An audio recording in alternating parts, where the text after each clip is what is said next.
नमस्कार, आप देख रहे हैं CNBC आवाज़ और ये है खास मुलाकात। आज हमारी खास मेहमान हैं JP मॉर्गन इंडिया की CEO कल्पना मोरपारिया। कल्पना मैम, आपने हमारे लिए वक्त निकाला, आपका बहुत धन्यवाद। CNBC आवाज़ पर मैं आपसे पहली बार ये बातचीत कर रहा हूँ, तो बहुत सारे विषयों पर बात करेंगे हम, लेकिन मैंने आने के पहले जब अपना होमवर्क किया तो मैंने एक बात देखी कि आपने कहा कि जब हमारा मूड अच्छा होता है तो भी हम बहुत ज़्यादा एग्जेजरेट करते हैं, और जब मूड ख़राब होता है, पेसिमिज्म रहता है, तो उसको भी हम ओवरस्टेट करते हैं। तो बीच में जैसा भी माहौल था, इस वक्त के माहौल पर मैं आप ही को कोई एक इसका डिस्क्रिप्शन देने के लिए कहूँ या एडजेक्टिव यूज़ करने के लिए कहूँ कि ऑप्टिमिज्म और पेसिमिज्म के बीच में आप कहाँ हैं? मैं तो रियलिज्म में हूँ, और मुझे ऐसा लग रहा है कि जो इंडिया की अपॉर्चुनिटीज़ है उसे हम इस वक्त बहुत पेसिमिज्म से देख रहे हैं। हम सोच रहे हैं कि इन्वेस्टमेंट नहीं हो रहा है, कंजम्पशन कम हो रहा है, मॉनसून का इतना प्रॉब्लम है, तो इंडिया शायद 5.5% भी ग्रोथ ना दिखाए। और मैं ऐसा मानती हूँ कि जो पॉजिटिव्स है इंडियन इकोनॉमी में वो अभी हम देख ही नहीं रहे हैं, सिर्फ हम नेगेटिव क्लाउड्स देख रहे हैं जी, क्योंकि इसकी चर्चा ज़्यादा हो रही है, बहुत सारी हो रही तो है। आप वो पॉजिटिव्स बताएं जिसके बेसिस पे आपको लगता है कि 5.5% से ज़्यादा ग्रोथ हो सकती है, क्योंकि अब कंसेंसस ये बन रहा है सरकार के अलावा कि 5.5% GDP देख रहे हैं। क्योंकि मुझे ऐसा लगता है कि जो इंडिया की इकोनॉमी बहुत यूनिक है। आप देखिए, जितना हमारा पॉपुलेशन है, जो डेमोग्राफिक प्रोफाइल है, तो कंजम्पशन ड्राइवर रहेगा ही इंडिया में। एक महीने में आप देखेंगे कंज्यूमर नॉन ड्यूरेबल्स कम आ गया तो सभी इकोनॉमिस्ट बोलेंगे अरे अब तो गया, ये गया। इसके बजाय हमें देखना है कि क्या लॉन्ग टर्म ट्रेंड है। अगर अपना 50% पॉपुलेशन 25 साल से कम है, जैसे वो अर्निंग एज में आएंगे, कंज्यूम करने लगेंगे, और जितने सारे विकास हुए अपनी रूरल इंडिया में, वहाँ भी आप देख रहे हैं कि कंजम्पशन बढ़ रहा है। तो वो एक स्टोरी है, कोई महीने में कम रहेगी, कोई महीने में ठीक रहेगी, पर वो it is a sustainable competitive strength. Investment climate जो कुछ भी गवर्नमेंट पॉलिसी से जुड़ी है वहाँ इन्वेस्टमेंट कम रहा है जी। तो आप देखिए, अगर एनवायरमेंट क्लियरेंस ना आए या लैंड एक्विजिशंस के प्रॉब्लम हो, वहाँ इन्वेस्टमेंट कम हो रही है। पर फिर भी आप देखिए, नॉर्मल जैसे मैन्युफैक्चरिंग ग्रोथ वो तो हो रहा है। If companies have to debottleneck, वो जाके कर रहे हैं। उनको इतनी थोड़ी कैपेसिटी बढ़ानी है, वो जाके कर रहे हैं। पर मुझे लगता है कि अगर ये थोड़ी बहुत जो गवर्नमेंट पॉलिसीज़ है उसमें क्लैरिटी आए, इन्वायरमेंटल क्लियरेंसेस आ जाए, लैंड एग्रीगेशन ज़्यादा इजी बन जाए, तो जो अपना इन्वेस्टमेंट क्लाइमेट जो पिकअप होना है वो हो जाए, फिर तो हम 5.5 क्या, फिर हम 7-7.5% ग्रो करने की बात करेंगे। जी जी जी। आपका असेसमेंट, और जो हमारे साथ दूसरी एजेंसियां इस तरह के नंबर शेयर करती हैं, जितनी रेटिंग एजेंसियां हैं वो जो नंबर दे रही हैं, अब उनको देख के तो लगता है कि हमारा डाउनग्रेड एक तरीके का इमिनेंट पॉसिबिलिटी के रूप में दिख रहा है। कैसे रिकंसाइल करें इन दो बातों को? मुझे लग रहा है कि हमें ये एकदम फोकस्ड एफर्ट करना चाहिए कि रेटिंग एजेंसीज के क्या इश्यूज है जिसके वजह से वे बोल रहे हैं नेगेटिव आउटलुक है, शायद हम डाउनग्रेड करें। गवर्नमेंट के पास बहुत सारे एसेट्स हैं। अगर आप देखिए, अपनी जो लिस्टेड कंपनीज है गवर्नमेंट के, जो अभी 51% से कई ज़्यादा गवर्नमेंट की ओनरशिप है, उसका क्या हमारा डिसइन्वेस्टमेंट प्रोग्राम है, उससे गवर्नमेंट को कितना मिलेगा। गवर्नमेंट के पास बहुत सारा अनप्रोडक्टिव लैंड है जिसको हम डेवलप कर सकते हैं। हम ट्रांसपेरेंट तरीके से ये कैसे प्रोडक्टिव एसेट्स को हम यूज़ करके government will be able to realise money which will go towards pruning the fiscal deficit. हम हमेशा एक ही डंका बजाते, डीजल प्राइस को ये नहीं किया, ये सब्सिडी को ये नहीं किया। हम ये नहीं देखते कि और भी कितने सारे ऐसे एसेट्स हैं जो गवर्नमेंट मोनेटाइज कर सकते हैं। जी जी जी। आप ये कह रही हैं क्योंकि इधर जो एक विश लिस्ट बनी हुई है सब लोगों की, कि अब चूंकि नए वित्त मंत्री भी आ गए हैं और ऐसा इंडिकेशन है कि सरकार चाह रही है कि एक बार वापस जुट करके काम करने में लग जाएं और अगले कुछ हफ्तों में एक्शन होगा, ऐसा प्रॉमिस है। तो उस विश लिस्ट में ये दिखता है कि अगर आप FDI रिटेल नहीं लाएंगे और डीजल सब्सिडी की कटौती पर हाथ नहीं लगाएंगे तो बाकी जो करेंगे वो सब फ्रिंज पे रहेंगे और वो उतना मैटर नहीं करते, क्योंकि आप रियल बीमारी को अटैक नहीं कर पाएंगे। आप ये कह रही हैं कि डीजल सब्सिडी को आप नहीं काट सकते तो छोड़ दीजिए, दूसरे तरीकों से पैसा उठाइए। लेकिन डिसइन्वेस्टमेंट को लेकर के हमेशा बात ये होती है कि इंटेंशन तो है, एग्जीक्यूट नहीं कर रही है सरकार उसको। नहीं, पर हम आपने देखा है 2009 में एग्जीक्यूट किया है, 2010 में एग्जीक्यूट किया है, 11 और 12 में कम हो रहा है, तो हम कर सकते हैं। हमने दिखाया है पास में कि कर सकते हैं। और मैं ऐसा नहीं बोल रही हूँ कि डीजल सब्सिडी वो भी करना चाहिए, but that has to be a thought through process. जैसे कि मेरे और आप जैसे लोगों को वो अपने गाड़ी में सब्सिडाइज डीजल नहीं भरना है, तो हम कैसे ये चेंज ला सके कि हम जैसो पूरा पैसा भरे और जिनको ज़रूरत है उनको एक तरीके से मॉनिटरी सब्सिडी मिले। वो सब करने में टाइम लगेगा and we'll have to follow a calibrated process. FDI in retail पे आना ही है, ज़रूरत है। इसलिए नहीं ज़रूरत है क्योंकि आपको और हमको जाके वॉलमार्ट में शॉपिंग करनी है, पर वो जो पूरा सप्लाई चेन एफिशिएंसीज लाएगी उसकी बहुत ज़्यादा ज़रूरत है। Biggest beneficiary will be the farmer. पर हमारी जो पॉलिटिकल सिस्टम है इनमें कंसेंसस लाना ज़रूरी है। हमें एकदम कैलिब्रेटेड अप्रोच उनमें भी करना पड़ेगा। पर जो अभी पूरे गवर्नमेंट के में हाथ में है, जो कोई भी ऑपोजिशन नहीं बोलेगा कि ऐसा नहीं करना है, डिसइन्वेस्टमेंट में ज़्यादा करके रिटेल लोगों को ही फ़ायदा होता है। हम उनको शेयर अगर डिस्काउंट पे दे तो वो फ़ायदा होता है। गवर्नमेंट को इतने सारे एसेट्स रखने की कोई ज़रूरत नहीं है, वो हम कर सकते हैं। जो अभी ये टैक्स को लेके बहुत सारी कन्फ्यूजन हो गई है गार के लिए, वो हमें बहुत इजी तरीके से सुलझाना है कि जो पोर्टफोलियो इन्वेस्टमेंट है वो इसमें नहीं पड़ेगा। जो हम बोल रहे हैं विथहोल्डिंग टैक्स रिड्यूस करना है, क्योंकि हमको फॉरेन करेंसी में बोरो करना है, इतनी सारी इन्वेस्टमेंट करनी है, तो हमें ओवरसीज फंडिंग चाहिए। वो जल्दी से हम वो क्लैरिफिकेशन लाए कि ये सभी जो हमारी गाइडलाइंस के मिलते हैं उसके लिए हम लोअर विथहोल्डिंग टैक्स ला देंगे। ये थोड़ा थोड़ा हम रूल्स और रेगुलेशंस, ये ऐसे बोले ना तो बहुत छोटी छोटी माइक्रो बातें हैं, पर वो बहुत इरिटेशन करती है इन्वेस्टर्स के लिए। अगर हम ये सुलझा दें तो ज़रूर आप देखेंगे कि सेंटिमेंट अच्छा होगा। बिल्कुल।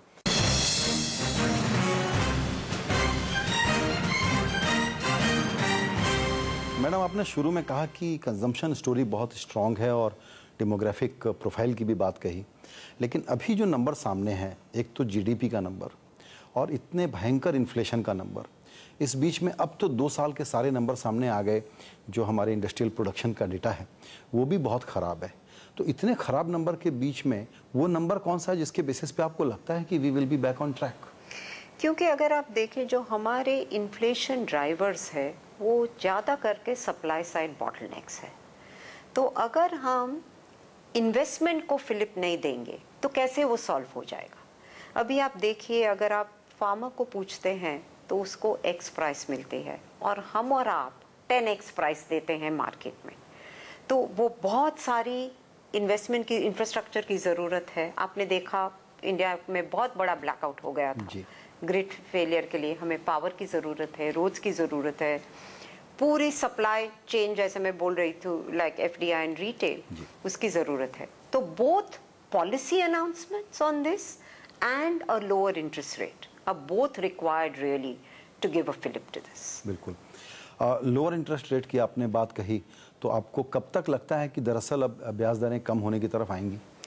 अभी हमेशा आप देखिए इकोनॉमिस्ट बोल रहे हैं कि इन्फ्लेशन का ये हाल है तो रिजर्व बैंक ऑफ इंडिया जो हेडलाइन रेट्स है रिपो और रिवर्स रिपो को नहीं कट कर सकते। पर अगर हमने देखा तो इस बार उन्होंने एसएलआर घटा दिया है।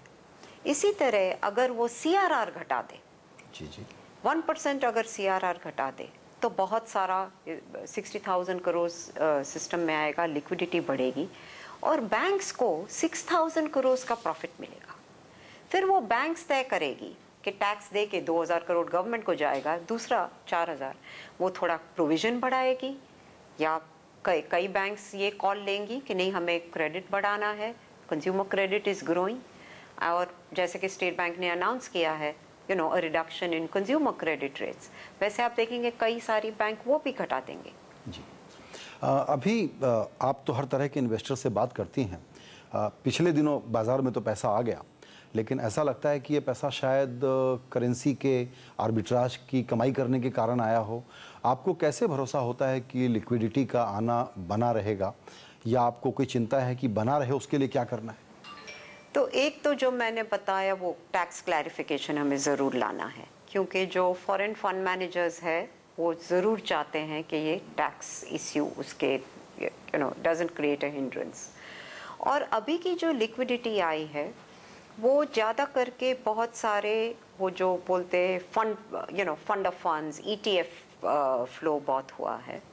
और ऐसे भी आप देखिए तो वर्ल्ड में भी बहुत कम ऐसी कंट्रीज़ है जो हम बोल रहे हैं 5.5-6% इंडिया ग्रो करेगी, कई सारी कंट्रीज तो नो ग्रोथ की बात कर रही है। So India is a good destination if we can solve some of the irritants for investors coming in, it will come इन।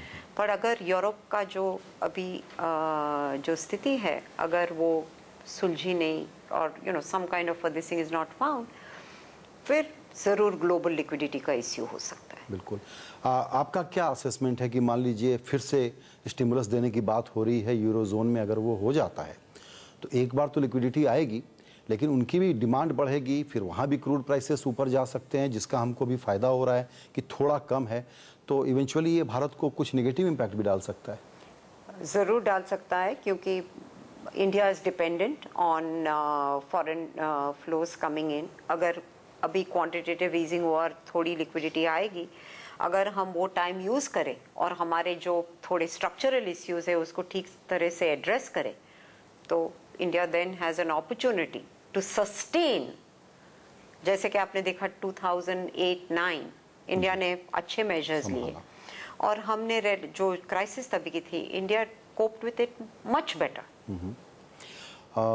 अभी जो माहौल बना हुआ है उसमें आपने स्ट्रक्चरल चेंजेस की बात कही, टैक्स के बारे में तो दरअसल सरकार ने एक सिग्नल दे भी दिया है, लेकिन एक सेक्टर जो हमारे लिए बहुत ही प्राइड का सेक्टर था, बैंकिंग, उसमें नए किस्म के स्ट्रेस देखे जा रहे हैं। NPA की प्रॉब्लम ख़त्म नहीं हो रही है, बढ़ रही है। कैसा लग रहा है बैंकिंग आपको?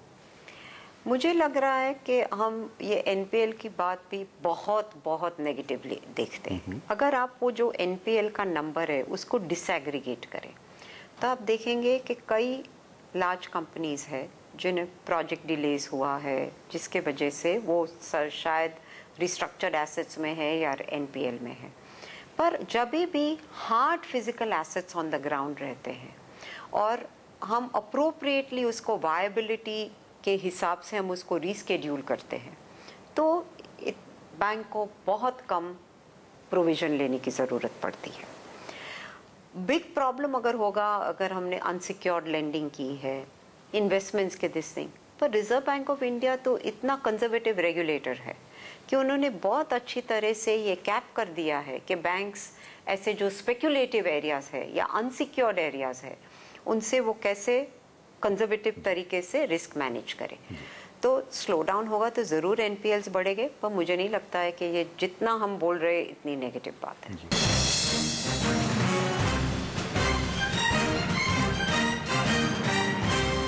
अभी अगर आपको सरकार को अपनी विश लिस्ट बतानी हो या एक्सपेक्टेशन के तौर पर बताना हो बैंकिंग को कैसे दुरुस्त किया जाए और क्या क्या करने की ज़रूरत है, तो आप क्या क्या कहेंगे?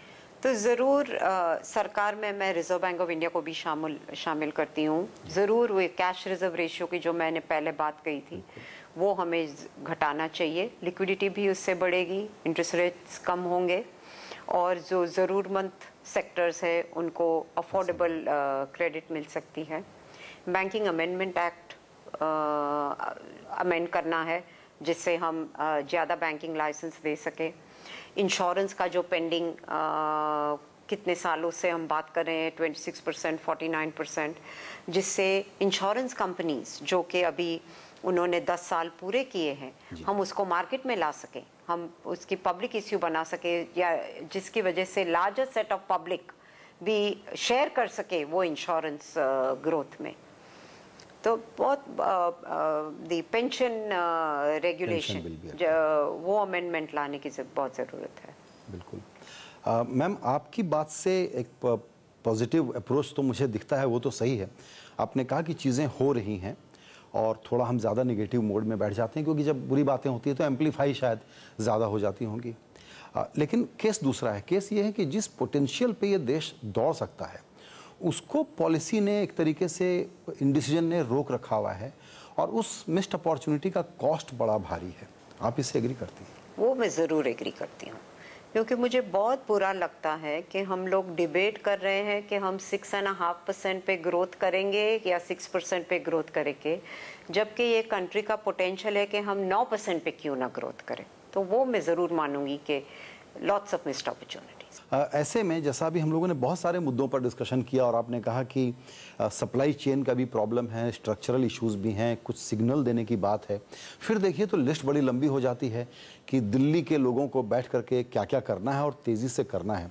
और डर ये है, सिनिसिज्म ये है लोगों के बीच में कि अगर अगले 1-2 महीने में कुछ काम नहीं किया तो शायद सिचुएशन इरिवर्सिबल तरीके से बुरी हो जाएगी। आप ऐसा नहीं मानती हैं? नहीं नहीं, इरिवर्सिबल तो मैं कभी नहीं मानती। इम्पॉसिबिलिटी है ही नहीं लाइफ में। और जो सेंटर को करना है वो, जैसे कि मैंने कहा, environmental clearances, land acquisition act, पर आप देखिए स्टेट्स भी कितना सारा करते हैं। कई स्टेट में बहुत कम हो रहा है, कई स्टेट आप देखिए कितने सारे करते हैं। और पहले हम सिर्फ डेवलप्ड स्टेट्स की बात करते हैं, अभी आपने देखा कितने सारे वो अर्स्टवाइल बीमारू स्टेट्स जो हम बोलते थे, उनका भी आपने देखा कितना इकोनॉमी बढ़ रहा है। तो there are several areas where the state government can take an initiative, corporate sector can take an initiative, and we can continue to grow. And there are issues which the center needs to deal with. Of course we want them to deal with it, so that we all now talk about growth at 8 and 9%. बिल्कुल।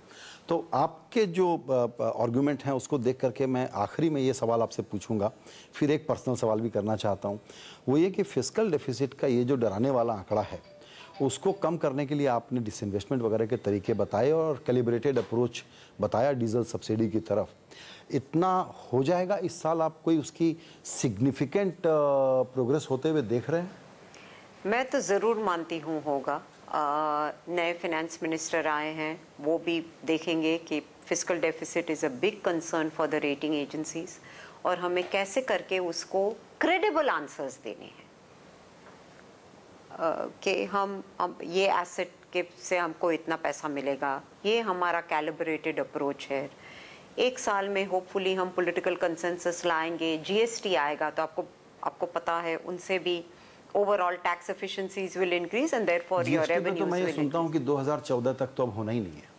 होना ही नहीं है, वो execution की issues हैं उसमें भी। हाँ, तो है the execution, but so long as we can get the political और रोड मैप दिखाना है कि ये इन द नियर टर्म हम इतना कर सकेंगे, ये हमारे एवेन्यूज है रेवेन्यूज में, ये हमारे एवेन्यूज है एक्सपेंडिचर कट के लिए, एक साल में हम ये कर सकते हैं, 3 साल में हम ये कर सकते हैं।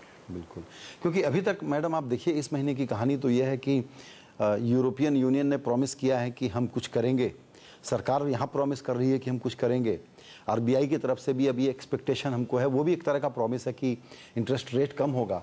तो प्रॉमिस पे इस वक्त मूड थोड़ा ठीक होता हुआ या और ख़राब होने से तो बचता हुआ दिख रहा है, लेकिन अब रियल एक्शन चाहिए। तो उसमें आपका टेस्ट केस जैसा आप कह रही हैं कि एक क्रेडिबल रोड मैप चाहिए जिसको आप एक्चुअली करके दिखाएं। करेक्ट।